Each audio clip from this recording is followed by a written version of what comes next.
Olá, meus companheiros, minhas companheiras aqui do canal Sem Censura. Estamos aqui mais uma vez nessa trincheira na luta pela democracia em nosso país, percebendo que a situação realmente está complicada, mas nós sabemos também que nada está perdido. Nós tivemos nosso grande líder, a maior liderança popular da história dessa nação, preso injustamente, porque todos nós sabemos, muitos não reconhecem, mas o mundo inteiro sabe que Lula é um preso político. E o momento que nós estamos vivendo, dessas eleições conturbadas, essas eleições fraudulentas, repletas de mentiras, repletas de fake news, envolvendo os candidatos do Partido dos Trabalhadores, mas nós sabemos que podemos reverter essa situação sim. E o clima acirrado, o clima de agressão que nós estamos sofrendo é um sintoma das características do nosso adversário. Ontem nós tivemos uma notícia que simplesmente é alarmante, que foi o apoio do líder da Ku Klux Klan ao candidato Jair Bolsonaro. Qual o significado disso? Para quem não sabe, a KKK, Ku Klux Klan, é uma organização racista que surgiu nos Estados Unidos após a Guerra de Secessão. E qual foi a finalidade? Que consistia exatamente em perseguir os negros nos Estados Unidos. Porque logo após a Guerra de Secessão, houve a integração e o fim da escravidão no país. E os brancos simplesmente não aceitavam que os negros participassem daquela sociedade, fossem inseridos democraticamente naquela sociedade. E por isso se vestiam de brancos e perseguiam os negros que eles encontravam pela cidade. Muitos negros foram assassinados. E o líder da Ku Klux Klan afirmou que o discurso de Bolsonaro está em consonância com os princípios e ideais da Ku Klux Klan. Isso demonstra o quanto que aquele sujeito é racista, o quanto que aquele sujeito é intolerante. Eu, sinceramente, se ele realmente foi eleito presidente da República, eu ficaria com vergonha de dizer que eu sou brasileiro. Porque até mesmo fascistas internacionais como Le Pen estão assustadas com a ascensão do nazismo e do fascismo aqui no Brasil, encarnados na figura de Bolsonaro.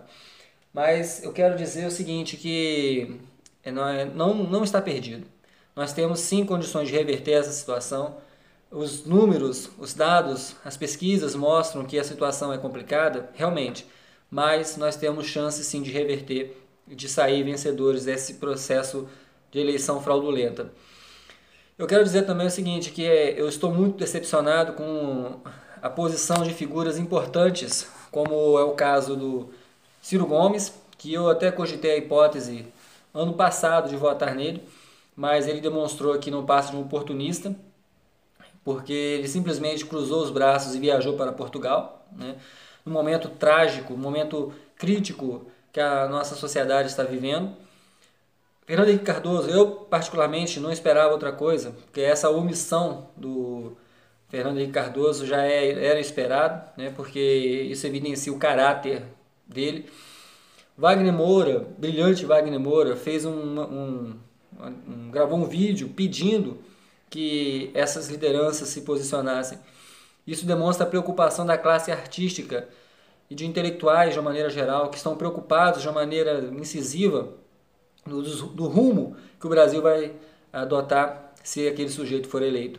Porque com ele não tem democracia. O povo sabe disso.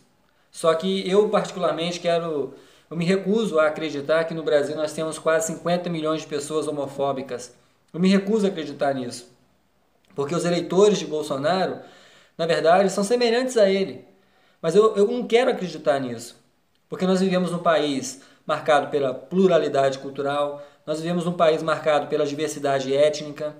Eu me recuso a acreditar que existem 50 milhões de pessoas homofóbicas e com as características semelhantes a ele no nosso país.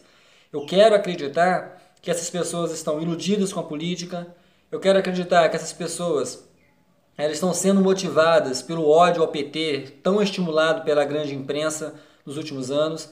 Eu quero acreditar nisso, porque nós vivemos num país marcado pela pluralidade. eu me recuso a imaginar que essas pessoas têm as mesmas características que aquele sujeito. Então eu espero também que essas pessoas não tenham oportunidade de ter acesso à informação, e nós vamos sim conversar, nós vamos dialogar, nós vamos tentar mostrar quem é realmente aquele sujeito. A propaganda eleitoral do PT de ontem mostrou quem é Carlos Alberto Brilhante Ustras. A dona Melinha, que foi torturada por esse sujeito, deu um depoimento muito forte, que ela foi torturada, foi humilhada por esse ditador, ela foi humilhada pelo Brilhante Ustras. É esse sujeito que é o ídolo de Bolsonaro. Então nós temos que atentar para essas questões e mostrar que o Brasil está trilhando um caminho que não tem volta, um caminho antidemocrático. Ele já falou que, se for eleito, vai nomear militares para ocupar os ministérios. Com relação ao Ministério da Educação, entre ter um ministro general, como ele falou que vai fazer, e ter um ministro, o Fernando Haddad já falou que pensa em convidar Mário Sérgio Cortella, uma das mentes mais brilhantes desse país, para ser o ministro da Educação. Olha a diferença.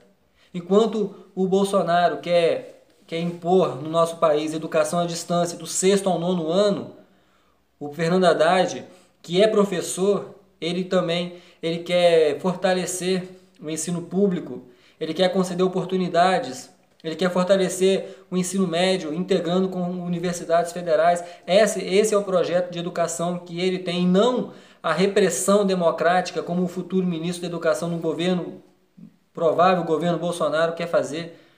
Então as diferenças são nítidas. Cabe a gente esclarecer, mostrar essas distinções entre as duas propostas para que o povo possa escolher.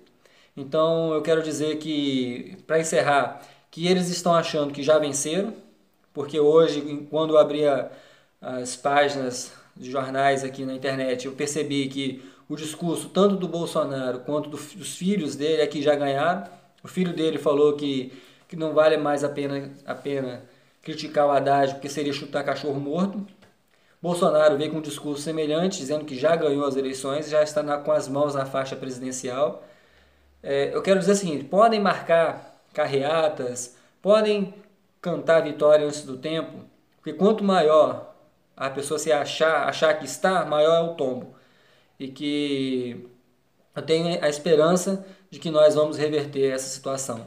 Porque, como eu já falei em outras ocasiões, em outros vídeos, eles não mexeram com um partido político qualquer. Eles mexeram com o Partido dos Trabalhadores, que tem militantes, que são fervorosos a favor da democracia nesse país. E nós temos condições, sim, de reverter essa situação. E vamos à luta. Através do diálogo, através da conversa, através da troca de informações. A máscara dele já está começando a cair. O TSE, mesmo que tardiamente, proibiu a candidatura deles de falar de kit gay, porque é uma grande inverdade, uma grande mentira. Tanto é que ele não tem coragem de falar isso num debate. A única coisa que existe na campanha dele são mentiras. Tentar ludibriar a população e mostrar. Nós temos que mostrar que a única pauta que ele tem é armar a população, como se essa fosse a solução. Ensinar criancinhas a fazer gestos de armas, como ele sempre fez. Essa é a solução? É isso que você quer para o seu país? Nós temos que questionar e levar para esse debate tudo o que representa aquele sujeito. E o quanto que o Brasil vai retroceder se ele realmente conseguir ser eleito presidente da República. Então essa é a nossa mensagem, e nada está perdido. Vamos continuar nessa trincheira, nessa luta a favor da democracia, e aquela sensação de que estamos no lado certo da história. Se a derrota vier, a gente vai ter a consciência tranquila que nós lutamos, e as páginas dos nossos livros de história registrarão tudo isso que está acontecendo. E a história é implacável. O julgamento da história, ela é irrefutável. Então você pode ter a certeza de que você que está do lado da democracia, você que está do lado dos direitos humanos, está do lado do progresso, do nacionalismo, você que está desse lado pode ter certeza, por mais que você sofra críticas agora, por mais que você sofra ameaças, porque eles só sabem ameaçar, pode ter certeza, o seu reconhecimento virá. E virá da história. A história, ela não vai perdoar ministros covardes, ela não vai perdoar aqueles que adesivaram o carro defendendo aquele torturador. E a história não vai perdoar essas pessoas que estão levantando a bandeira do racismo, levantando a bandeira de um candidato que tem o apoio da Ku Klux Klan. Podem ter certeza disso. Então essa é a nossa mensagem. A luta, ela continua a favor da democracia, a favor das liberdades individuais e a favor do progresso e do nacionalismo. Não a venda de empresas estrangeiras, porque essa não é a solução. Não o congelamento dos gastos públicos em educação e saúde, porque essa também não é a solução. Não as privatizações e principalmente também não a reforma previdenciária que vai tirar dos mais pobres. Essa não é a solução. Então nós vamos continuar nessa trincheira, nessa luta a favor da democracia e da liberdade. Essa é a nossa mensagem, um grande abraço a todos, não vamos desistir, porque por mais que pareça impossível, nós temos condições sim de reverter essa situação. Um grande abraço, saudações a todos, como sempre, Lula livre. Valeu, galera!